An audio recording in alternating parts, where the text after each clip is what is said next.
Hey, everybody. Welcome to another edition of Tunnel Vision. I'm your host, Ryan Abraham, publisher of USCFootball.com, and I'm joined by Keely Eure. How are you doing, Keely? Hello. Glad to be back on Tunnel Vision. We took a week off, but we're back. Excited. We have Yeah, things to talk about. we are. We got things to talk about. We also have Shotgun Spratling over there. Shotgun, how are you?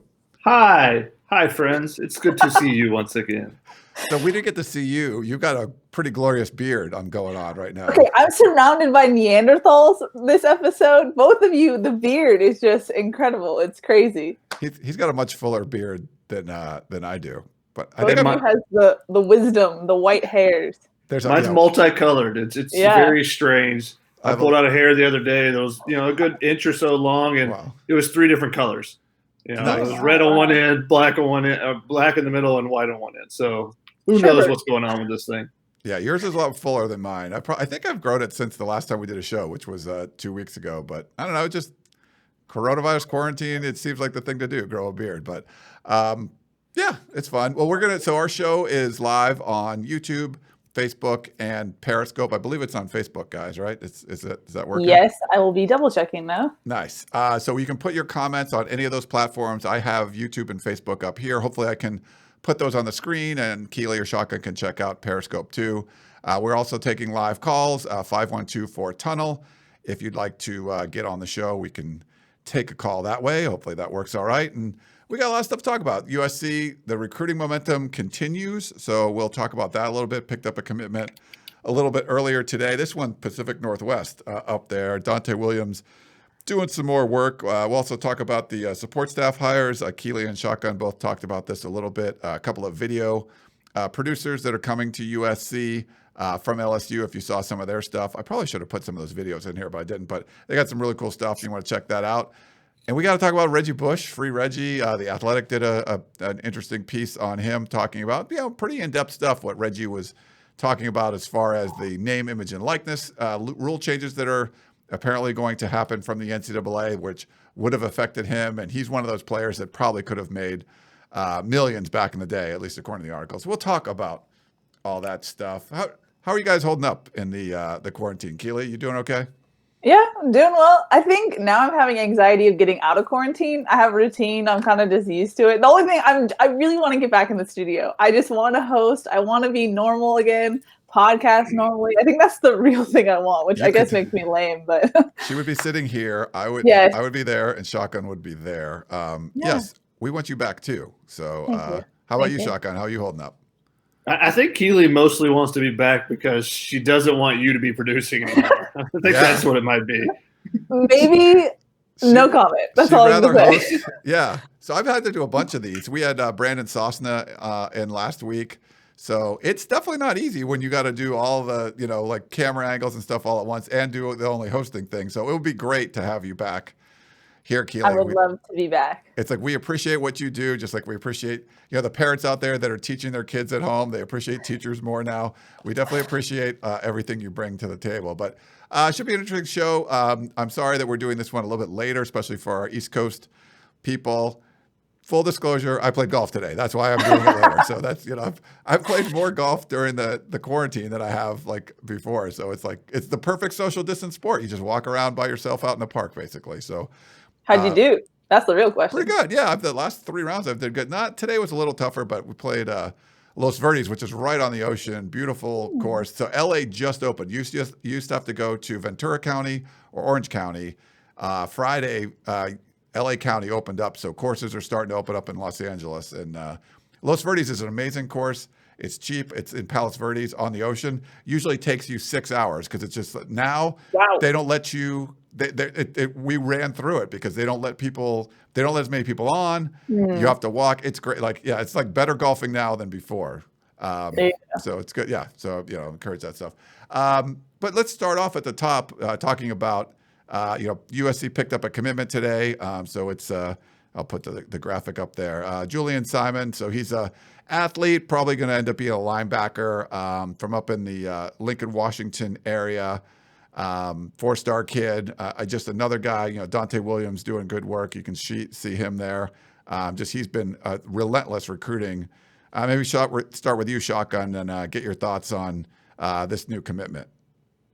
I haven't seen Julian Simon play in person. He's listed as an athlete. USC is looking at him as a linebacker. He's a big, strong guy. I'm curious to see his instincts when I see him in person or see a little bit more tape of him, full game tape rather than just highlights, and being able to see what he can do when, football gets back. But it's just another continuation of the recruiting momentum that USC has built, that they're able to get another defender, another 4-star defender. We talked about this previously, how the last class had one 4-star guy in the entire class. This group has already got, pretty much everyone. There's a couple 3-stars down at the bottom, which are, quality guys as well. But they're going out and they're getting quality players and going into the Pacific Northwest. Now, this might be the most interesting part of this entire commitment, is that USC's really struggled in the state of Washington recently. Now, they got Caden Steffen last year, the offensive lineman. He's actually from Alaska, moved to Washington in the last year or so to be able to get a little bit more attention recruiting wise. But they've just really struggled to be able to get any traction up there. And there's been a lot more talent recently. USC actually hasn't signed a 4-star or 4 or 5-star player from the state of Washington since they got Zach Banner and Max Brown in back-to-back seasons in 2012 and 2013. So now being able to bring in a guy like Julian Simon, and he plays for the FSP, Ford Sports Performance 7-on-7 team, which has a lot of talented players, is producing a number of players year in and year out right now. And that includes a guy like JT Tuimoloa from Eastside Catholic, who's a defensive tackle, one of the top 3 players in the country. And that's another guy that USC's been pushing really hard for and is moving their way up his rankings right now. So, to get in with a guy like him. Now, Tacoma, Washington, getting a guy like Julian Simon. Will Latu is from the same area, from that greater Seattle area. So that's another guy they're looking at. That's a 4-star prospect. So a number of other players that are in the mix, partially because of what they've been able to do. And getting Julian Simon's a big part of that, I think. Yeah. We got Shotgun's all matrixy and stuff. So I know. His roommate must be Netflixing or something like that, but we can still see his beard under that. That's nice. Keely, any thoughts on the new commitment? Or first off, Shotgun, someone said it looks like you're wearing a 7-on-7 helmet right now, which I thought was hilarious because you kind of do. I know, but I mean, Shotgun pretty much summed it up. I thought the interesting thing was that Brandon Huffman, 247's national recruiting editor, is based in the Pacific Northwest, so he's seen a lot of Julian, and there have been some concerns about his physicality, but Huffman said no, there's no concerns there. The key when reading about him and looking at some of his tape is that they said he's really versatile, and that's something that Todd Orlando said that he really values in his defense, his positionless defense. So his versatility, he's good in space, apparently has good instincts, he has a quick twitch. So that's something to look out for. Like Chuck said, they're projecting him as a linebacker for USC. The interesting thing, he was offered in April 25th of 2018. So over 2 years later, he committed on that offer. So a long time coming for him. And worth noting that apparently Michael Hutchings, the grad assistant, former USC linebacker, he was close with Julian in this process. So some GA, some former Trojans getting in the recruiting trail and making a difference there. But another Dante Williams special going out of California and making that happen. And like Shotgun said, the FSB connection, if USC can get a stronghold there, that will be huge. And yeah, that's pretty much all I have for him. Yeah. And Julian Simon, you talk about his versatility. It's not just that, hey, he can play linebacker. You can move him around, but you can play him as a defensive end or something. He plays running back. He plays wide receiver on the other side of the ball. So he's got ball skills. You have to be a running back. You have to have physicality, to be a running back and linebacker. So that tells you a lot about him. I think his body type might change a little bit once he gets to college and he's focusing on one particular position. So, he's at 6'2", 220 right now. I think looking at the body frame, looks like a guy that can put on 20, 30 pounds potentially, depending on what they want to do with him, what position they want to play him at. So I think it gives you a lot of options there, just like you talked about with Todd Orlando and that positionless style of defense. Also, I think it's worth noting Justin Flo's nickname was Baby Man. I think Julian's name should just be like Man. Have you seen? Go back to that picture, Ryan. He looks like a modified man. Yeah. He's a grown man. I've had several people asking me today if he's 35 yet, or is he he's coming into college at 35 years old. But yeah, he's an older looking guy. But it's just he plays with that kind of the old man strength too. That's going to be the key. Can you play with that old man strength? And I think that's something that will come along even more, like I said, as his body changes when he gets a position of specificity at USC. Ooh, very nice. Yeah, he's got a better beard than both of us, and his isn't gray like ours. So. Very cool. So, so another just positive, been a lot of positive momentum on the USC recruiting front. So even though you can't do practice and games and things like that, even going out of town, there's a couple of great articles up on uscfootball.com right now if you want to check those out. Brandon Huffman's got a lot of insight. Gerard talked about the importance of Dante Williams and what he's been able to do. If you don't know, he was the Pac-12 recruiter of the year last year, and they're doing a lot of, even though it's not his position, he's out there doing a lot of work and has a bunch of ties to the Pacific Northwest, so helps bring in a guy like a Julian Simon. Also want to talk about the support hires that were out there. So we end up breaking that. Sorry. Well, Ryan, before we get to that, should we bring up Quadarius Davis, the wide receiver commit who committed since the last time we've had a tunnel vision at least. So, a lot of these commits have been on the defensive side of the ball. We the skill player here, Quadarius Davis, the wide receiver from Dallas Skyline. Another hot spot area that USC's been recruiting more with this new staff. Obviously, going into Texas, a lot of guys on the staff have Texas ties, more so than just Craig Nivar and Todd Orlando. You got Graham Harrow. You've got even Clay Helton. Is from the area too. So you've gotten those ties right there, and to be able to go in and get a guy like Quadarius Davis, who's ranked really high in a couple of the rankings. His composite rankings not as high, but he's much higher in some of the other ones. I think he's a guy that can come in and he's going to be a contributor. USC is looking to get multiple wide receivers in this class, so to be able to get an out-of-state guy now, if you can bring in an in-state guy as well, with some guys they're looking at like Troy Franklin or Xavier Worthy from up in Fresno area. So there's some options out there, but I think getting Quadarius Davis and getting him committed after he's a guy that we thought was going to commit for a little while to finally get him kind of locked down as a commit is big. But let's not be naive and think that this recruitment is over. He's already committed to 2 other schools previously, committed to Texas and SMU, I think, originally. So let's make sure that USC is going to be staying on this one. Because this recruitment is going to continue until he actually signs a piece of paper. Yeah.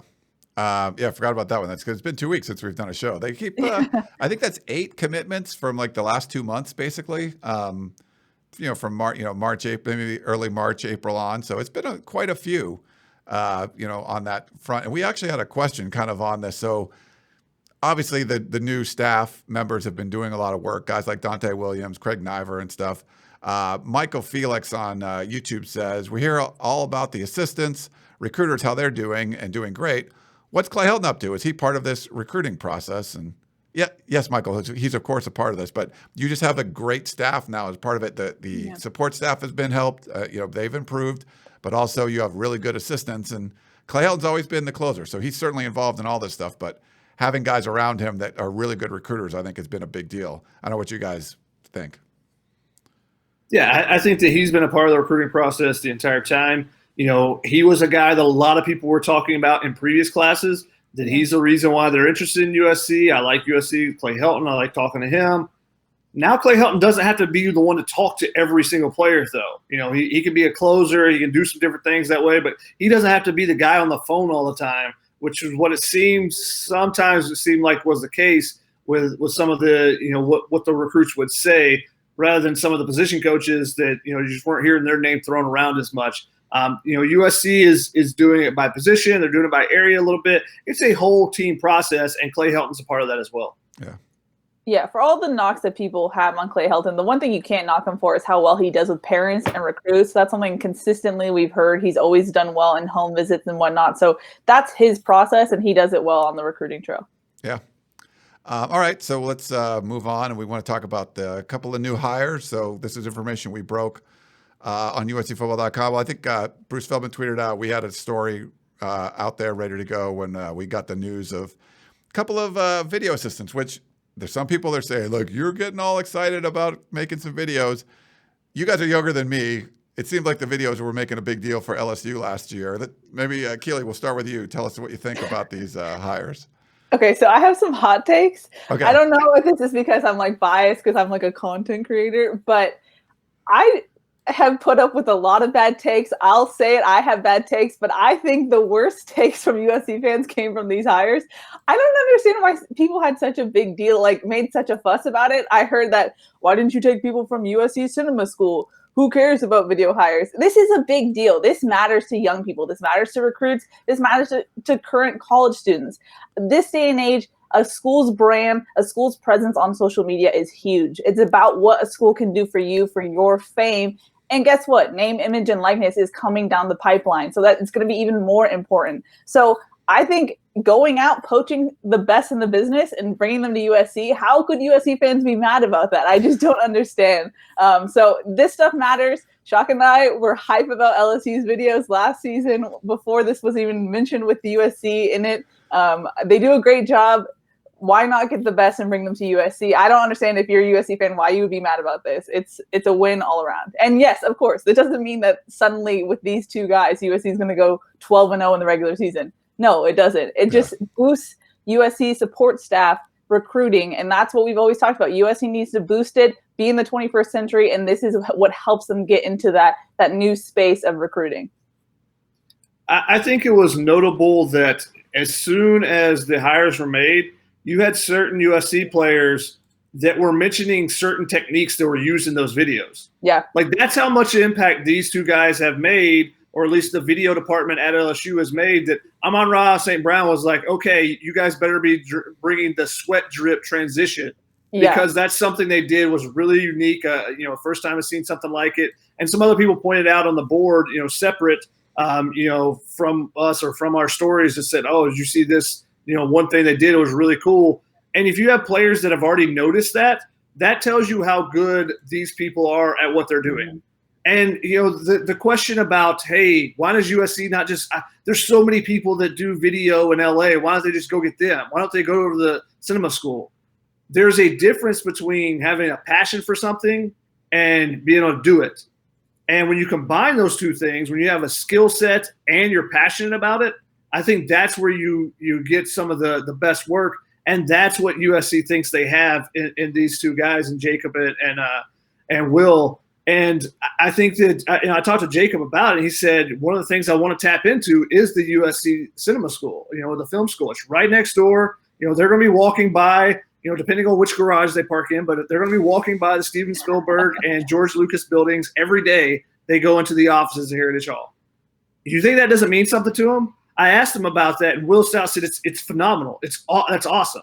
And, he's had a dream of coming to LA for a long time. So this was kind of a no-brainer. And, I talked a little bit about in the war room about why he would make this jump when he hasn't even finished college yet. Yeah. But, these are things that, that it's a lifetime goal of his to be able to work in LA. Now he's going to get that opportunity. Maybe that develops into another opportunity for him later. He's the guy, though, that Jacob is going to use as an example for any of those film school kids. He's going to say, hey, look at what this kid did, where he's gone from being, he because of his videos in high school, LSU said, hey, we want to bring you on campus. We want to make you a student at our school. It's his hometown school. He was excited about it. He wasn't even on scholarship initially, or he's on partial scholarship, I believe it was. Becomes a full-time scholarship for him as a sophomore. So now he's getting to go to his hometown college for free because of his video work. Now, 2 years later, he's in LA chasing his dream. How do you not sell that to every kid at that film school and say, hey, look what could happen for you as well? And Jacob, he talked a little bit about this where he said, a lot of these kids maybe want to make video, movies and feature film and stuff, and they don't realize that this is an opportunity and how this could be a foot in the door and different things. So exactly. I think his grasp of what it could mean, in Los Angeles and being able to sell this to other people, I think is going to only boost the production that you're seeing. It's not just going to be those two guys. He wants to build a staff there. Now, maybe these people are interns initially, and maybe they add some spots later on. Who knows? But to begin with, you're going to be able to sell that, hey, you can follow the path that this kid has followed. Look at what he's done in just 4 years. what do you think you could do when you've already got 2 years of schooling at USC or whatever it may be, as you're selling that pitch. And, Keely and I were both hyped up on their videos way before, the swag surfing video is one of my favorite songs. So writing the story that I did, because, talked to him the night before, wrote the story, I'm hyped up for like 8 hours straight through the middle of the night because I keep going back to watch different parts and like looking at different things. And that's one of the things that I thought what really impressed me about the videos that LSU produced and that Will, edited, was the primary editor on, was that every time you watch it, if you're looking, you can find something different that kind of stands out, something unique, whether it's a transition, whether it's how they build the art form of it. And if you've created any video stuff like Keely and I have doing packages for school and whatnot, like, the difficulties and how, when Keely's doing her highlight videos or whatever, or even, just putting together, our film studies that we do, there's a lot of difficulties that go into it. And to make it a drama performance which is what the videos at LSU were, there's so much technique that goes into it. You can be really impressed by the work that was done. So we were already impressed just by, how they were able to create these videos. So then when we heard the name was thrown around, I was like, wait, are you talking about this kid? Yeah. Because this kid's really, really good. Yeah. Now they had a whole staff that was doing different parts of it, writing the scripts and different things. But Will was doing the main editing. Jacob was the primary photographer or videographer, excuse me. So, they worked really well together. And that's why, when they had the opportunity to work together at USC, that helped seal the deal for both of them as well. And I think it's worth noting, like, when you're doing hype videos, you there's a thin line between like cheesy and too dramatic. And they hit that so well where you watch it and you're like, where's my helmet? Let me put it on. Like, let's go. So it's just, they're really good at what they do. And the thing that made me frustrated is that USC fans always make the knock on the football program. Well, where's the Rolodex? You're always hiring within the school, et cetera, et cetera. This is the one time USC went out and got the best in the business and brought them to USC, and somehow they're mad about that. People are complaining, my mentions were ablaze, and it made me frustrated. So that was my venting session. Yeah. Also worth noting, I think Facebook and Periscope are having some issues, but I believe YouTube is streaming well. So if y'all are on Facebook and are frustrated, maybe jump over to YouTube. I'll put the link in the comments. So there you go. Okay. Sorry about that. So we'll jump on YouTube. Looks like the comments on YouTube are coming through. I had one up there for a while because Shotgun went on a 10-minute soliloquy there. So we'll put this up. I thought he was. I had a lot to say. When you talk to people for that doesn't mean you can talk more. You already talked. When you talk to them for a combined hour, get it down to 10 minutes, and adding my own opinions in there. That's pretty good. That's pretty good. Yeah. So great stuff from them. I mean, I think this is more Mike Bone, Brandon Sosna doing good work. We had Brandon on. I put a couple comments about people are saying that it was a great interview. They liked it. Thank you. I mean, he's great. I think they've hired some good people, which is a good thing. USC hadn't hired good people. They're hiring good people. It's making a difference. Dave wants to know, is Lunch with a Trojan going to continue post-quarantine? I think it's going to be one of those things where, it's going to continue. I think there's good ideas. Like this quarantine, everybody's doing weird stuff, the way they're working at home, whatever. Yeah. There's going to be some good ideas coming out of this. I like doing those interviews, so we'll continue to do more of them. Probably keep them simple and just do them on YouTube Live. We don't want to, cause too many problems, but they've been a lot of fun. So thanks for posting that. I'm glad you did. And we also have a call. We have a live caller. So on some of the new hires. So let me bring it up. But it's our buddy, the Cattleman. Hey, Ryan, you there? We're there. Thanks for coming on. Hey, Ryan, you and Shotgun look like some of those guys that go hiking on the Appalachian Trail in the Smokies with and drink moonshine. Yeah. I like that beard. I like that beard y'all are working right now. Thanks. Mine's not too full. I don't know, but thank you. I'm just poking at you a little bit, as we say over here in the Smokies. And Keely, Trump sent me $1,200, so all we can eat Cracker Barrel on me. Sounds good. I've never had Cracker Barrel, so. What? I can't hear. I was goofing off a little bit. Hey, Ryan, I threw this question to Dan Weber on your voicemail, but I'm a little impatient, and I want to hear your response to it. Okay. Your underling, Mike Bones, what is he, chief of staff? Is he Mike Pence? Who's that guy you were interviewing the other day? The Brandon Sosna. Yeah. I'm being a little playful. Okay. I did a little research and I got to thinking. It looked pretty good. I watched it live when you did it, Ryan. But okay, let's go through USC's ADs real quick. Mike Garrett to Pat Hayden to Lynn Swan to this guy, Mike Bone, right? Yes. Okay. Are you aware that Mike Bone tried to hire Bush Jones twice, Ryan? Well, he did hire him. Didn't he hire him? Did he hire him at Cincinnati, or was that not? Oh, wait, that was before. Yeah. He hired him at Cincinnati, and he tried to hire him at Colorado. Okay. Bush Jones is the biggest joke in college football. Does that worry you? I mean, there's a lot of hires that Luke Fickell's been a great hire, So yeah, I don't know. Would he have been a joke at Colorado? It's hard to say. It did work out. The brick by brick stuff didn't really work out at Tennessee. But as an athletic director, you're going to be known for the football hires, the big, hires you made. His last few hires he's made at Cincinnati have all been really good. So we'll see when if he gets a chance at USC to make some big hires there. But that doesn't, that he tried to hire some guy that you don't like, 10 years ago. A guy that did really well at Cincinnati. I mean, he went 10-3 and 9-3 in back-to-back years at Cincinnati. So, I'm sorry, what was that, Cattleman? I think Bush Jones is widely regarded as a carnival barker, a complete joke. Well, Tennessee hired him. I mean, I don't know what you want me to say. Yeah. And how'd that work out? Not so good. But I mean, you're saying he did pretty good at Cincinnati, and Luke Fickell's doing a really good job there. So I wouldn't go back a decade and say, well, he tried to hire this guy, and it's not really working out. So that wouldn't be my biggest concern. Right. So it doesn't bother you that Mike Bone tried to hire Bush Jones twice? I've said this a whole bunch of times now. Thank you. No, it doesn't bother me. So, okay. Yeah.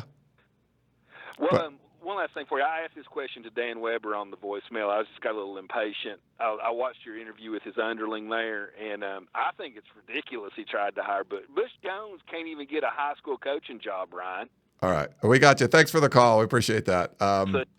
So he really doesn't like Butch Jones. I'm sorry. It's understandable. He's a Tennessee fan, but right. Bush Jones did well at Cincinnati. He was 10-3 and in a 9-3 season, which is why he got the Tennessee offer in the first part. And some coaches are really good at certain levels, and some coaches are better at other levels. Nick Saban, best college football coach possibly ever. How well did he do with Miami? And maybe you want to say that, hey, NCAA, college football, and NFL are way different. They are. But mid-major versus, Power 5 are also very different. So some coaches, I think, do really well. I think Chris Peterson, how well they do at Washington versus Boise State. I think he fit better at Boise State. I think he was still a really good coach. I just don't think he can make it to that, the upper echelon at Boise State or from Boise State to Washington. A guy like Dan Hawkins, the same thing at Boise State. Really good there. Wasn't very good at Colorado. Some guys are better at certain levels. And it depends on, the media scrutiny. It depends on, the time you're able to spend with kids as far as NFL to college. So there's a lot of different factors that go into it. But I think Bush Jones was a really good hire at Cincinnati. It went from being a terrible team to, 10-3, 9-3, and being able to, him to jump to Tennessee. Yeah. Sometimes you have a coach that's really good at a, it's a group of 5 kind of program. Colorado's not upper echelon, Power 5. You want to go in the SEC. At Tennessee, they won a championship, 22 years ago or something, and trying to compete with Alabama and LSU and all that stuff. Yeah, that's not, and his shtick didn't really work there. But I wouldn't be all that concerned that was the guy he hired. I mean, you're talking about you're going to hire someone different at Cincinnati and at Colorado than you would try to hire at USC theoretically, because you can get better resume coach at USC. So if you actually try. Right. Which here's the thing, Cattleman. I didn't want to cut you off, but you were just harping on the Butch thing. We got it. We get you didn't like him. They're actually trying to do things where USC's last 10 years of athletic directors were not good at any of that stuff. They were not trying. So that would be the least of my concerns if some guy he tried to hire, a guy he hired in Cincinnati that actually worked out, and he tried to hire him somewhere else. Sorry. So apparently Mike Bone didn't actually hire him. It was 2 ADs before him that hired. Yeah. So. This is so Cattleman's completely off there. Okay. Yeah. So we're wasting time here. Gotcha. Well, thanks for that. He was at Cincinnati, but the timing really didn't make that much sense. But I was assuming we can't really fact check as we're starting this stuff, but yeah, I have a fact checker, so apparently. Nice, putting that out there. We do have another call. Let's bring. I don't know. I think it's Bubba from Tuscaloosa. Bubba, how you doing, man? Hi, folks. It's actually Big Bobby from Tuscaloosa, Alabama, and I'm calling in because I was just going through the 24/7 USC website just to see what's the news there in LA. And last week I listened to the podcast with Harvey Hyde and this guy Curtis from Moreno Valley. He kept talking, and no offense, I mean, has Curtis been drinking the Kool-Aid over there in LA? I mean, it kind of seems like USC is all about, like, he's making it seem like USC is like just about to win a natty or something. I mean, like, bud, it's like 10, 15 years ago since that happened. Just wanted to say that. But, hey, again, Big Bobby from Tuscaloosa, I'm excited for the USC game. That's all. Thanks. Thanks, Big Bobby. Appreciate it. Yeah, no. So, yeah, I would say Curtis is the resident optimist. He's trying to combat many of the USC fans that would probably think the game's going to go along the way you probably think it's going to go. So, yeah, I wouldn't say he's representative of most of the USC fan base as far as like confidence and stuff, but I get what he's doing because there's been so much negativity around USC. Most people don't expect USC to go in and win that game. But Curtis is one of those guys who's trying to like pump up the troops and get it to go. So thanks for the call, though. Appreciate it. Good call. I believe Curtis was in our comments, so he might be actually watching this right now. But yes, it's fun to get a call from Tuscaloosa. Yeah. Thanks for calling. No. Yeah, staying up late too. True, that's dedication. Oh yeah, yeah, because it's we're a little later right now. It's so true. Yeah. Curtis is very polarizing, which is interesting. I mean, we had a Harvey Hyde show. He had like 5 voicemails on it before, and it was pretty good. So, Coley, our resident Notre Dame fan, moonshine and phone is a bad combination. Yeah, that's okay. We love Cattleman. He just, maybe had a couple of moonshines. That was fine. Well, we also got to talk about Reggie Bush, the free Reggie. I don't know if you guys got a chance to read the article on The Athletic. Our friend Bruce Feldman did the story, but it was, it's kind of interesting where him talking about the name, image, and likeness, which basically what he was, he was getting some compensation for his name, image, and likeness. At least his family was down in San Diego. So that would, technically, if this goes through, what the proposed, that proposal was, that would be legal now. Where it wasn't then. And, it sounded like he really felt bad about what happened with it and didn't feel super comfortable talking about all that much. I don't know, Keely, you still on hashtag free Reggie Bush? You cool with that? I mean, I don't know. I've never really had an opinion on this just because I didn't grow up a USC fan, but I do know, talking to sources who are close with Reggie Bush, he's always behind the scenes felt really bad about what his action caused for future USC players.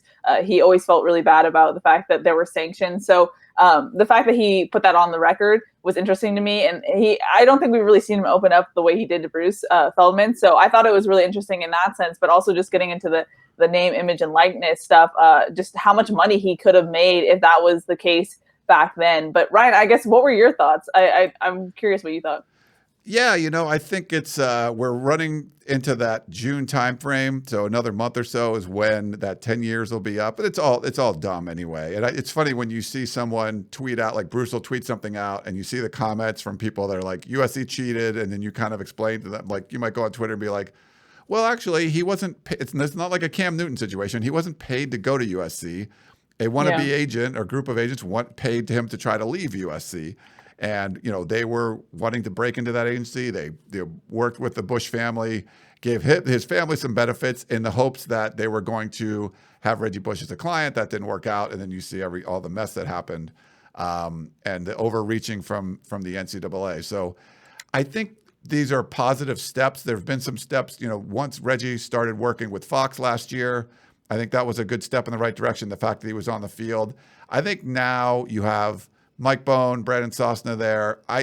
They're not saying anything that I've heard publicly or privately about what they want to do with Reggie Bush, but it's, every recruit we talk to, they still talk about Reggie Bush being a big influence on them. So I think there's been a lot of singles there's a lot of low-hanging fruit that this athletic department can pick because there have been so many screw ups prior, in the last 10 years. This is some of that low hanging fruit. So I think they're going to be able to do something good. I think you're going to see a positive development where they reach out to Reggie Bush, embrace him. I don't know how far it's going to go, if there's going to be an effort to try to bring the Heisman back and stuff. I really think there should be.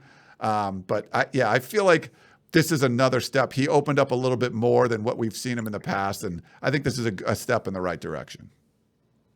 Yeah, I feel like that was kind of a precursor. So like the dun, dun, dun, here it comes. Like, yeah, kind of. It's like, Reggie's starting to talk about it, showing some remorse. That's one thing that a lot of people have been upset about in the past, USC fans. Like, he's never apologized. He's never showed remorse. And I feel like he's just been told to, hey, don't try to talk about anything. I think that was the advice he was given. Just don't speak about it at all. And now I think maybe it's time to open up, time to, get in the good graces as USC, could potentially add him back to the program. All right. We have another caller or any other Reggie Bush thoughts? Yeah, we can, we got people like the late night. They like doing this. I think we got John, looks like John from Glendora. Hey, John, you're on the line. What's up, bud? What's up? What's up, guys? I'm waiting for you to roast me again. There's nothing for you to roast me about because everything's really good right now with USC football and recruiting, so that's a good sign, right? Yes, very good. My biggest thing is I was just hearing you guys, and it just got me thinking. I mean, I have this big picture of Reggie Bush pushing Matt Liner in the end zone where both of them signed it in my living room, hanging in my living room. My wife actually allows it, which is kind of crazy, but So I have that hanging in my living room, and it's time. I mean, I want to see Reggie Bush run out of the tunnel, lead the players on the field, somebody that's great running back, wear number 5, and it's time. I mean, as a longtime Trojan fan and watching Reggie play, and to think that all that's gone, it's just not right. When it's a 2002 Impala we're talking about still, right? I mean, it just doesn't seem right. No, I agree with you 100%. Did you know, so when the USC-Utah game, Matt Leinart, Reggie Bush, thanks for the call. I appreciate that, though. Matt Leinart, Reggie Bush are on the field because they're doing the broadcast with Urban Meyer, which was crazy. USC wins. Matt Fink, the third-string quarterback, brings USC to a victory over a top 10 Utah team. The people that work for USC that are on the sidelines shooting video and shooting photos were instructed they could not get a shot even if Reggie Bush was like in the background. So if they took a picture, like this great photo of like Michael Pittman making a touchdown catch, but Reggie Bush was in the background, they couldn't use it. So that's how far this has gone. And so you're hopeful that the athletic department's going to realize like, yeah, this is dumb. We're going to move on. Welcome Reggie Bush back into there. Put the number 5 up, all that kind of stuff. So we're hopeful. I'm kind of thinking they're going to, but we'll know more in a month or so, I guess. Any thoughts there, guys? I think it's time, and I think that if USC is able to bring Reggie Bush back, I think that is another recruiting advantage that USC has. So many kids still talk about Reggie Bush, even though, several of them were in diapers at best, when he was playing at USC in particular. But they see the YouTube highlights, they see the clips, they see things, and that's something that USC can start pushing more because his highlights are so exciting when you watch them. That USC hasn't been able to put those highlights out, but now they can use that. They can use him as a recruiting tool, different things like that. So I think that if they're able to bring him back, they choose to, then I think it's a good move for him and for the school, and it will only help things like the recruiting aspect. Jim is saying that Mike Bohn did hire Butch Jones at Cincinnati, and. So I don't know. I'm not fact checking. We're not watching this. So so he said, tried to make me look bad. He said, Jim loves you, Keely, but you're trying to make him look bad. I don't try to make anyone look bad. I was told that from a source and I put it out there. Okay. That's all I'm going to say. We're doing the show, so it's hard for us to like Google things. Yeah, I cannot Google things right now. We can't really Google stuff. But either way, if he did hire him at Cincinnati, he did a good job at Cincinnati. So it's not that bad of a thing. Let's see if do we have any Periscope comments or anything, Keely? Periscope's not working. Okay, so that's weird. So Periscope and Facebook were not Yeah. Working, but okay, we'll figure it out. We got one here. This is interesting. I want to talk a little recruiting. So this comes up all the time when you're talking about recruiting running backs. And Unk says Brandon Campbell, the next Reggie Bush. No one's the next Reggie Bush. Yeah. That's a simple answer. Yeah. However, I think Brandon Campbell would fit really well into this offense. He's a guy that catches the ball out of the backfield. He has some speed as well. He can do some unique things that maybe someone on the roster right now is not doing. He's a little bit different kind of back, which is, what's awesome about the running back room right now at USC is that everyone is a little bit different. And I think Brandon Campbell would only add to that. Yeah. As far I'm sorry, this one that pull up here. We had a question on the Nike contract from Augustine. So he liked the conversation we had with Brandon. I have not heard anything about updating the Nike contract. It is not a good deal. We know that. It's just another one of those things where once it's over, then I'm sure they're going to get a much better deal than what they have now. Will they be switching companies? I don't know. I haven't really heard anything specific about what they're doing here, but I think when Mike Bone and Brandon Sosna got in there was just this long list of things that needed to be fixed. There were just so many screw ups. You can't even count. There's how many there were. And it's just another one in the list. So that's another thing that USC is leaving a lot of money on the table, signing a bad deal. And so, I'm not even sure when that one is up, but when it is, I think that's going to be addressed. But I haven't heard anything specifically. I don't know if you guys have. Nope. Haven't heard anything specifically. I don't know when the contract's up. This is also not a good time to try to be renegotiating a deal if you want to add money to it, because there's so many companies that are, losing money right now during the, lockdown and everything. So hopefully for USC, the contract goes a little bit further, and companies like Nike and Adidas and Under Armour are all booming after the coronavirus, and then that way they're able to get into a kind of a bidding war for USC. That's the big thing, is to be so valuable that multiple companies want you. Therefore, there becomes a bidding war. Therefore, the contract goes up. Yeah, and the timing wise, it worked out perfectly for UCLA. They went from Adidas to Under Armour and signed this huge, massive deal, which 6 months later, there's no way that would have been signed. So I think for USC, you got to hope the timing works out. The timing has not worked out well. The Pac-12, it's not been very good. Signing that 12-year deal when they did, it was good for about a year, and then for 11 years, it's been bad. Or it's not been 11 yet. We had another question. So what is USC's plans for recruiting for offensive linemen in this class? Signed 6 linemen in the last class. It's going to be a pretty full class, though. They might bring 4 or 5 more. Do you guys think? I mean, they can bring in multiple guys. They've already got a couple commitments there. You got Maximus Gibbs from St. John Bosco. You got Mason Murphy from J. Sarah, 2 local guys. They're looking across the country. We wrote about a 5-star offensive lineman that has USC in its top list earlier today or yesterday. So USC is still out looking for targets on that. They've offered a number of guys across the nation. They're trying to tap into the Virginia area where Vic So'oto has some connections and stuff. They're trying to tap into Texas where they have some connections. So they're searching all over the country. They're looking at guys like Owen Prentice from the Pacific Northwest. So they're still active in the offensive line recruiting and looking to add to that class as well. Keely, any thoughts on the offensive line recruiting? No, but I will follow up that Mike Thomas was the director of athletics at the University of Cincinnati when he hired Butch Jones. So, Mike Bone tried to hire Butch Jones from Cincinnati to Colorado, apparently. Okay. Well, okay, that's different than what was said. Interesting. Not that we need to go back here. Yeah, we can skip that whole conversation. Okay. We had another Ryan. question. Yes. Oh, sorry. I was just going to wonder when you want to go into rapid fire because we are ready and standing by. Oh, okay. Yeah, we could. Here, I got one more. We've had a bunch of people bring up Mason Smith, Corey Foreman. Drake Jackson's already there, so I'm not sure about that one. But names come up. So Mason Smith is the defensive tackle from Louisiana. Corey Foreman, obviously the number 1 player in the country. I had Corey and Drake on one of the Tunnel Vision shows a couple of weeks ago talking about that. And Corey talked about really wanting to play. with Mason Smith in college. Any thoughts on those two defensive linemen, guys?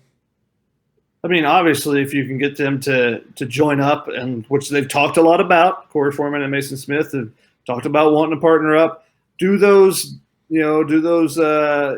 deals usually work? Not usually in recruiting. Sometimes, but very usually it's high school players. Sometimes you can get a package deal for brothers. That's much more likely than a guy from Louisiana and a guy from California that met at a camp and just hit it off. And I've gotten along a lot and spent 4 days together there, and I spent a couple of days elsewhere together. A little bit different than when it's your teammate who can every day at high school needle you like, hey, you got to come with me type of thing. Yeah. So it's not a high percentage that this works out just because those guys want to play together. However, USC is recruiting Mason Smith. USC is obviously recruiting Corey Foreman. They're going to try to leverage whatever they can. If they can get Corey Foreman to commit, then they would definitely try to leverage that and push that to Mason Smith. Like, hey, you guys would work so well together. You got JT Tuimoloau up in Washington to add to that. Yeah, Drake Jackson.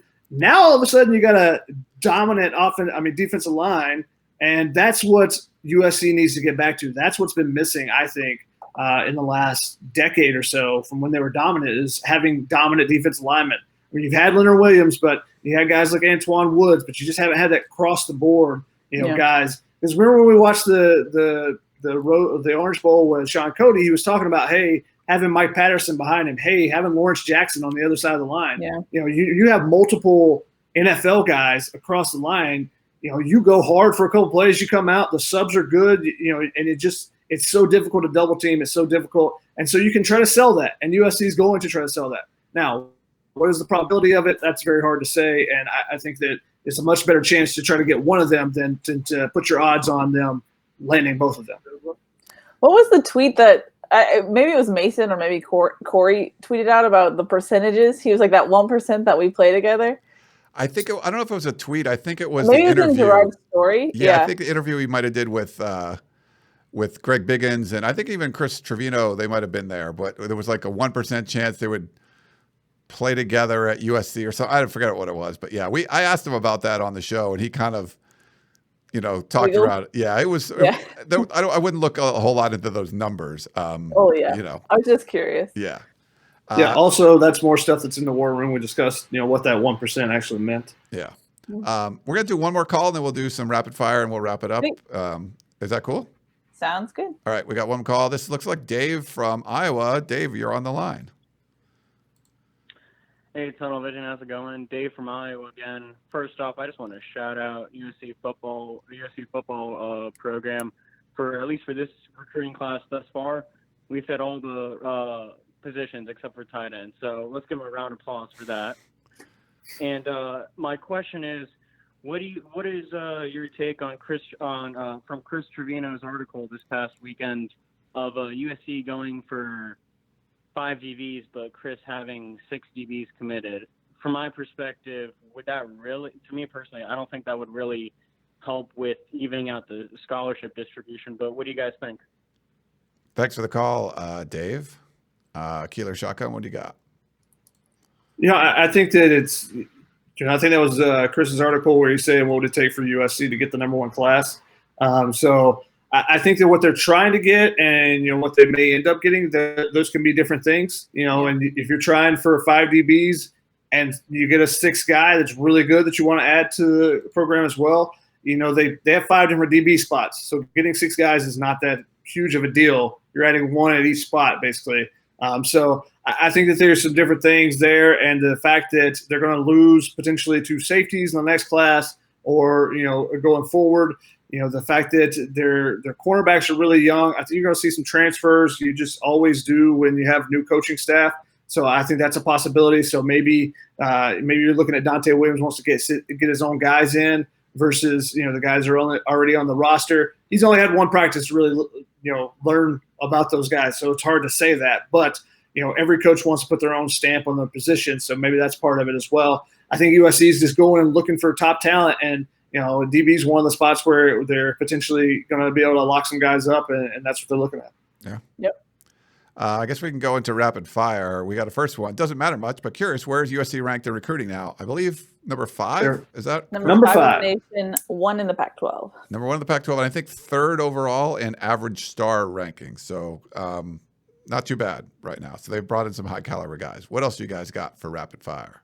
This one's specifically for Shoddy from Dallas, who says, who will put up bigger numbers, Brew McCoy or Kyle Ford this year?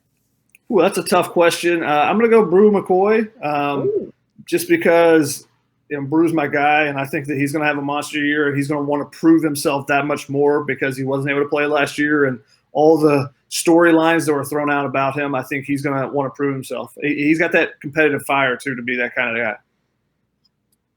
Ryan, do you have any thoughts, even though it wasn't directed toward you? No, I'm good with what you said. Okay. I was reading other questions. Sorry. Sounds good. We have a question from Mark Watkins, who says, with the eventual passing of a one-time transfer rule looking inevitable, does that help USC land both Jake Garcia and Miller Moss? The loser of any battle could transfer and still play right away. Maybe, yeah. But I mean, the rule doesn't look as inevitable as we thought. Yeah. It was like, oh, this might get past this, now, and now that'll help. Teams going forward, that'll help JT Daniels if he wants to transfer now. Now it's looking like, well, we'll see. It's it keeps getting pushed back a little bit further. And, how much of the coronavirus is having to do with that is hard to say, but it seems inevitable still, but the timing of it seems to keep getting pushed back a little bit. So I don't think the quarterbacks, I don't think top-ranked guys actually look at it that way. Like, okay, well, at least I can transfer if I don't win this battle. They all think they're going to win every battle. That's just the mindset of top-ranked guys. Yeah, I think if it would have passed this year, which if it doesn't look like it's going to, that would have allowed JT Daniels to leave, and then probably would have made it more likely that both of those guys would come. But at this point, I don't think it, even if it goes into effect next year, I don't think that's going to have a huge impact on either of their decisions. Mm-hmm. Mitchell says, Josh Pate from 247 put a video out about how there will be a mass amount of decommitments this year. Once recruits can take visits again, how do you guys see this playing out with this current USC class? I mean, you're seeing a bunch of commitments in quarantine. Does that happen? Guys commit to schools they haven't even visited yet, so they go take some visits. I think there's just been a massive amount of decommitments anyway. I don't know if there's going to be any more just because it's the quarantine stuff, but I don't know if you see a whole bunch of guys committing, maybe, for that, you might see a bunch of guys commit and then a coach goes, well, we got extra guys we don't need. We can drop the guy on the bottom. I mean, if there's a lot of action when you can't do these visits, maybe you'll see a few more, but I just think you're getting a lot of them anyway. So I don't know if it's going to have a huge impact. So what Josh wrote about is that there's been more commitments at this point in the year for this recruiting cycle than there were the last 2 years for the recruiting cycles at the same point of the year. So, a lot of people, maybe it's because they're getting constant communication from coaches and stuff, and they're making up their minds a little bit earlier, not being able to take the visits.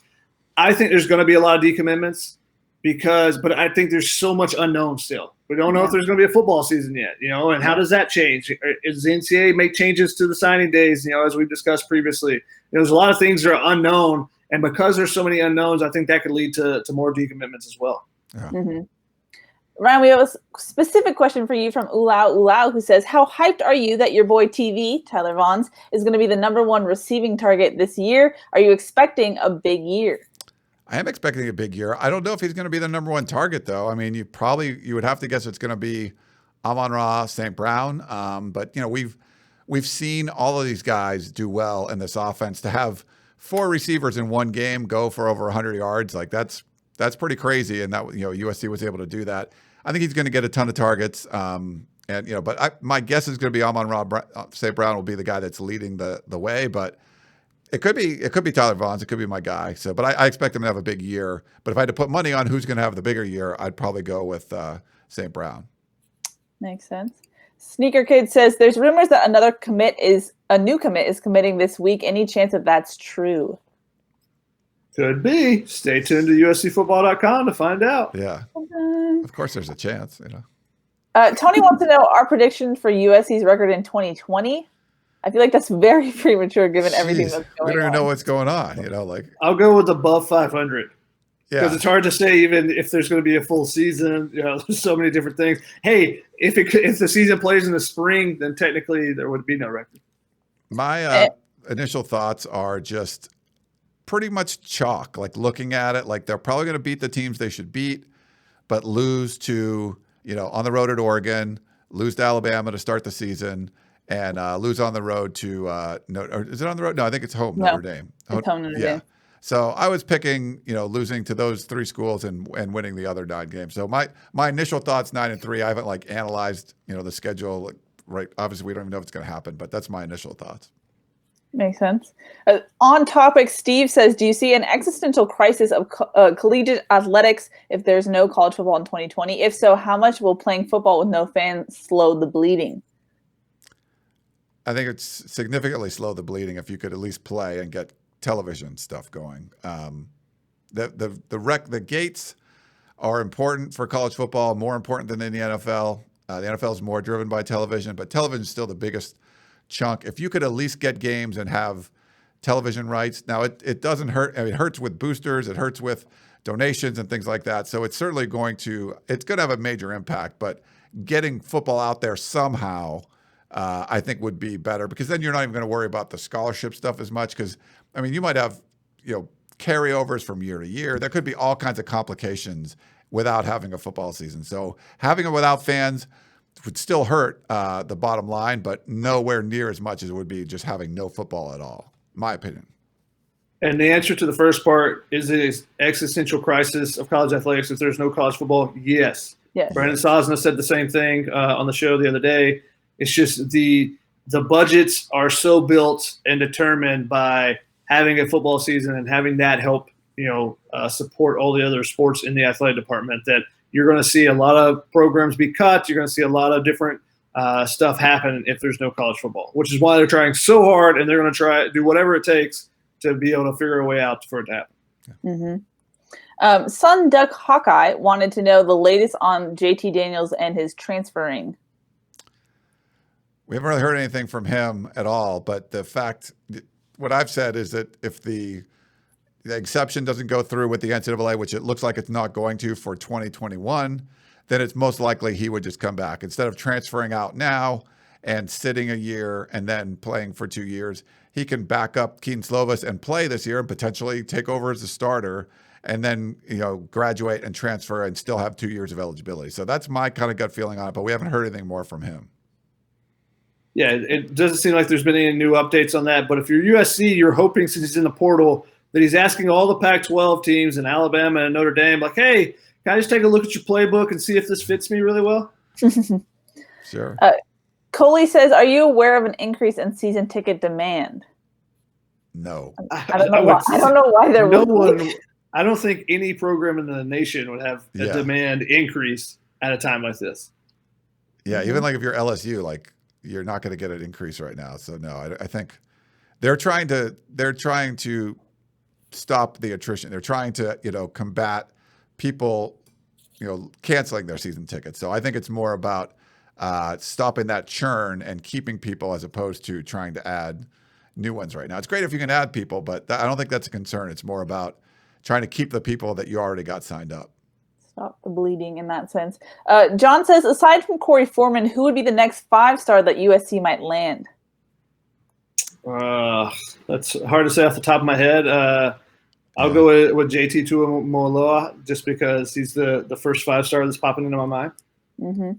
Yeah. I mean, I think Foreman could be, if you get Foreman, there's probably some other good things going on, and there'll be more, potential more dominoes. Right now, they've got a lot of really good 4-stars. I mean, they have a really high, average star ranking right now. But you can break through and get Foreman, then I think that opens up some other 5-stars. I think he would probably be the first domino to fall in that case, I would say. Another possibility might be a guy like Rayshawn Davis, if you're counting him as a 5-star. He's a composite? Is he a composite 5-star? Composite 5-star, okay, yes. Yeah. Cheating. It's not cheating whatsoever. I guess it was cheating. XJ Caro said, this change in recruiting status is amazing. What is the core reason for the gain? Helton and committee, or something, or someone else? I'll put a picture of Dante Williams. Not just him. Just you had too many of the staff were part-time recruiters. Now you have a bunch of relentless recruiters. To me, that's the most important thing. Like, they didn't, going 8-5, it's better than 5-7, but the effort that you're seeing put on the recruiting trail right now is unlike what we've seen for years. And even when USC had good recruiters, you get like a T. Martin or somebody, they still were carrying most of the weight themselves. Now you have it much more evenly distributed. You have a couple like elite recruiters and a bunch of really good ones. That makes a big difference in my opinion. Yeah. And when you're relentless at things, every person is kind of this way, and the things they're good at. And USC went out and got good recruiters, so they're going to be relentless at it and show, why they were hired at USC. So the guys that have done a really good job so far. We'll see if they can continue it and how things change, as the world changes, I guess. Really, Keely, really quick rant. Yeah. When we complain about hiring people that are good at their jobs, and that's something USC hasn't done, but they'd hire people that they knew or whatever. It's like, do you know why you hire people that are good at their jobs? Because you want them to do a good job. And now you have people doing a good job. Like, it's really that simple. Why is recruiting? Well, let's hire good recruiters. Oh, now you're recruiting well. You know why? Because you hired good recruiters. Like, do you want to get we want to make good decisions in the athletic department? Why aren't we doing that? Well, you didn't hire athletic directors. Now you've hired athletic directors. We're setting the bar pretty low. Just hire people that are good at their freaking job, and then they do a good job. Like, it's that simple. So, rant over. Ryan, it's good for my soul these days. I don't think we've had one in a long time. We haven't had a food analogy either, but someone submitted their own. But see, that whole rant is why I was so frustrated with people who were making such a big fuss about the LSU video hires. They're good at their job. Yeah, Why would you hire people from the USC cinema that don't even know where the football program, like they don't know anything about the football program? The good thing about hiring, like Shotgun talked about this, you hire these guys from LSU that are really freaking good at making these videos. And like Keely said, right on the edge of, it's not too cheesy, but it just works well and it makes you want to run through a wall. They can actually make a bridge. They can put a connection between the film school and the athletic department. Like, I don't believe that any kind of bridge exists right now. I don't think there's any kind of crossover there. I haven't heard about it at all. You make it cool, like, hey, I know you want to go be the next Martin Scorsese or whatever, but you can make these things too and actually get your name out there. And they're like, hey, I want to do that. Like, you needed that bridge. Now you hire people that are good at their job from outside, and then you can make that bridge and tap into that resource that's at USC. I don't think they were going to be able to do that before. And anyone you hired from there, they would be learning on the job. Now you got people that have done it, and you could probably get these good people that are already at your school, teach them what to do and be part of that staff and go forward. So, and build, then you build a tradition there that you do want to bring in people from the cinema school and all that. Right now, I don't think you're going to be able to. You hire these two guys, now you can. Yep, exactly. The next Ryan Coogler, the director of the Creed movies and Black Panther, who went to USC. Yes. But also, I'd like to point out, we haven't talked much about it. We talked about the hype videos those guys did, which were incredible. But this is not just about creating a hype video once a week. This is about creating videos for recruits, specific videos, that are the coaches sent out to recruits, through DMs or whatever. This is about, different marketing stuff that they're going to do that they'll put out on the USC Twitter and different things like that. It's about having specific videos for recruits. And a couple of people talked about this about at LSU, how they would take the tour or whatever. One of the last things they would do is there was a specific video that they would show to recruits about the program and stuff that was created by the video department and stuff. So I think it's more than just the hype videos, in case anybody is getting that a little bit confused and think it's just, hey, they're just hiring them for this. No, they're doing a lot more stuff that's going to include marketing and recruiting and stuff like that as well. Mm-hmm. G-Mart didn't like our facial hair. He put that up there. I don't blame him. And Keely mentioned it, but let me bring it up. Steve from Twitter asked about the Ryan food analogy. Actually, is a food analogy in the form of a question. He said, now that we seem to have Wagyu beef, fresh lobster, farm-to-table veggies, speaking of USC, will Helton add too much pepper and forget the salt? Or is this a no-brainer for him to succeed with the talent on the field? I think it's a really good analogy because you can have all the best ingredients. You're making this amazing stew and you try to put some salt in there and it's over-salted, you ruin everything, and the seasoning can be a very important part of the dish. And I recently just grilled some filet mignon. I had twice, did it. First time, it was cooked perfectly. but I under-seasoned it. And this last time I did it, I cooked it really well again, did a reverse sear on this one. It was really good. And but it was seasoned so much better. And it was, even though it was cooked about the same, the seasoning made a big difference. I think it's a really good point. This has to be seasoned well because you need it to all work together. He's got to be the CEO. And, what is he really doing right now? It's going to be his job to bring it all together. You're watching The Last Dance and you see what Phil Jackson's able to do with all that talent. I'm going to let Dennis Rodman go to Vegas and go on. All these things you have to do. Phil Jackson had to add that seasoning to make sure everything worked. All those great ingredients he had worked. And I think Clay Helton's going to have to do the same thing. Mm-hmm. We have a question from Rick Hale who says, do you think USC could have 3 1,000-yard receivers this season? No, I mean, that's pretty aggressive, but I mean, they were close last year, right? Was it close? Maybe not. Maybe the third receiver was probably lagging a little bit. I think there were 3 above 100. I mean, 800, excuse me. Okay, 3 above 800. Okay, 3 above 800 is legit. 4 above 100 against UCLA. Right. Yeah, there you go. We have multiple questions about what do you think Kedon Slovis's odds are for the Heisman Trophy? Early on, he was in the top 4 or 5, and then that sort of dropped down. I did a story on this a while back. He was, so I think in the top 12, 13, 14, something like that. He was in the top 15 for that. And now we just don't know because we just, what's going to happen and stuff with the season. But he's going to be mentioned. And then if he comes out of the gate and plays well against Alabama and say, maybe they lose by a touchdown, but he throws for 375 yards and 4 touchdowns, and then you go on and win a whole bunch of games, that's going to look good, and he'll be able to move up there. They're going to score a bunch of points, I think. So as long as he stays healthy, he's going and USC's got to win some games. They'll be in the mix. You lose close to Alabama and you go on some streak, maybe you win on the road at Oregon, you're going to get a lot of attention. If it goes the way I think it's going to go, and you end up losing the bigger games, then if he has big numbers, it's going to be hard. But you win 1 or 2 of those bigger games instead of losing them, he can be right up there. Now, it's definitely got a shot. Now, going back to the receivers real quick, there were 3 with over 900. Tyler Vaughn's at 912. Amon-Ra was above 1,000, and Pittman had nearly 1,300. So, definitely a real possibility there. Okay, yeah. I didn't think it was that close. How many quarterback changes last season? Yeah. If you had a consistent quarterback finding his targets, you never know. Yeah. This might be a stretch, but can I just go back to the whole Heisman conversation? Yeah. Obviously, winning has to happen. You have to do well on the field. But I think having a branded social media campaign can help in the Heisman conversation if Kedon does get to that level. Because I just think of Christian McCaffrey, and I still think he should have won the Heisman, but he was just on the West Coast. He was kind of smothered by the Pac-12 network, if you will.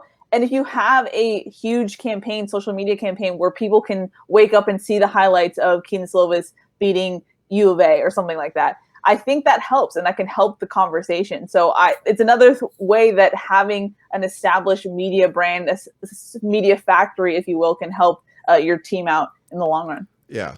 Did Joe Burrow need the hype when he threw for 60 touchdowns? No. But if Kedon Slovis is right in the mix with other guys, I think those hype videos can really help, Who knows? Yeah. We got the Lurchness Monster saying, hey, what's up, Trojan Nation? What's up, man? Hello. Put you up there. That's pretty much it, unless we want to go to non-football questions. I got one here we'll pull up about Shotgun's favorite, his Heisman pick, Stephen Carr. Speaking of Heisman picks. I think it's, I don't know if it pulled up there. Here, I'll just read it for you. It didn't pull up for some reason. Hippo Cracker says, can Stephen Carr return to form running back to you? I mean, he's never been quite the same since the back injury, and the way that they're going to use multiple backs, I don't think he's going to get back to being potentially the Heisman contender that I thought he would be coming out of high school. But can he be a really successful back for USC? Yes, I think he can be. But he's got to do a little bit more attacking the line of scrimmage instead of dancing sometimes. So that's one thing that he would get in trouble with a little bit last year. Now, if they're better in this offense and they use him a little bit more, I think that he can be a dynamic weapon for him, catching the ball in the backfield, doing different things. He makes the first guy miss. You give him a little bit of space, he's going to make that first guy miss. Now he just doesn't. if you can make sure he doesn't have the second and third guy there, which seemed to be the case so often a couple years ago. And sometimes he was dancing a little bit too much this past year, allowing that second, third guy to get there. Yep. All right. I think we should wrap it up. Pretty good show. Sorry about the Facebook and the Periscope issues. I'll take a look at that, but I'm glad YouTube was working well. Raphael's one of those guys that thinks Alabama's not going to be as good. Alabama's still going to be pretty darn good. I know they lost players, but they're still coached well. Yeah, that's a big factor. Never been to talk about like hiring people that are good at their jobs. Nick Saban turns out he's really good at his job, and pretty good. When you get the number one, number one recruiting class, and you lose a bunch of guys in the NFL, you're probably going to be able to replace those guys. So they also have a future Heisman finalist there as well, in Bryce Young. Ah, very interesting. Laying it down, Shotgun. Nice. But I'll hold you to it. I'll hold you to it. I think we had a question earlier. Tua's brother, I think it might have been Coley put this up. Sorry, Coley didn't put it, but Tua's younger brother apparently has entered the transfer portal. Yeah. I haven't heard anything about USC being in the mix for that, but have you guys heard anything? USC was not really recruiting him coming out of high school. And I saw him at the Polynesian Bowl. Ryan, I don't know if you remember him at all from the Polynesian Bowl. You could have easily missed him because he didn't do that much there. It wasn't that impressive. He wasn't Tua. So him going to Alabama, it always kind of felt like, okay, this is just bringing your little brother along. Don't know if there's actually going to be playing time opportunities there, which I think he's learned, and that's why he's entered the transfer portal now. Yeah. Makes sense. All right. Well, good stuff. Thanks. We're going to wrap this up. We should have a couple lunch with the Trojans, at least one this week. Yeah, someone want to know what's on the menu for lunch with the Trojans. Yeah. See, that's of course there's a food analogy. Yeah, we're working on, I'm not going to, name any names, but we're going to work on some people potentially getting on there. We've had a couple prospects come on, so I think we might look at doing that as well. So we're going to try to knock a couple of these out this week, and people seem to like them. So, we'll keep rolling with them. We'll keep make sure doing our show. I think next week might be an 8:00 one as well. Do it afterwards because I'm supposed to golf again. So it seems like it'll work. Oh, man. Someone did ask who's the better golfer. Like, you guys don't even golf, right? So it's not a... Last time I golfed was in like 7th grade PE. Yeah. So hopefully I'm better than them. If not, then... I honestly don't understand any game where the better I hit it, the further I have to go to get it. Yeah. I want to hit the ball and you go get it. That was what makes sense in sports. The better you hit the ball, the more someone else has to run, not the more I have to walk and try to find this thing. Social distancing golf, everyone has to walk basically. And sometimes they'll have carts for one, but you want to be the one that hits the ball last. So if you hit your drive the furthest, you want to walk up to, and I want to walk up to the other guy's ball, wait for him to hit. Then you walk up to the next guy's ball, wait for him to hit. And then they got to wait for me, and I'm the last one because that means I went the furthest. So that's what you want in this one, Shaka. I hit the ball, you go chase after it, and I stay where I'm at. Or I trot around the bases, Yeah. Nice short trot. Yeah, what about a club flip? I'd play golf if you could start flipping them. You can sometimes if I crush a drive, I'll ride the driver like a pony. You just kind of or that, or if you make a long putt, you can do the Zorro thing. Yeah. Wow. It's interesting. Good. Maybe we need to go golfing together. It's pretty fun, and you have a few beers out on the course. It's great, Okay, good. And it's social distancing. Like you're out there, basically you're walking in a park by yourself. Like it's great. There you go. Yeah. I don't know, doing something. I'm trying to get out of the house and driving. Everyone's getting driven crazy, but they got all these rules. It's crazy. But I'm glad that the courses or stuff are open in LA. So hopefully everyone's out staying safe out there. Yes. We're getting a little silly, I guess, here at the end of the show. It's hilarious. Yeah. Make sure you check out the USCfootball.com. We're putting up tons of content all the time, and we'll put up more of these shows and check it out. See, the YouTube one seems to be working well. I'll play with that and see what's going on with the Facebook stuff. So sorry about that. But that's Shotgun. That's Keely right here. I guess the other way. It's over here. Sorry. Shotgun, Keely. I'm Ryan. Thank you guys for tuning in, and we'll talk to you next time.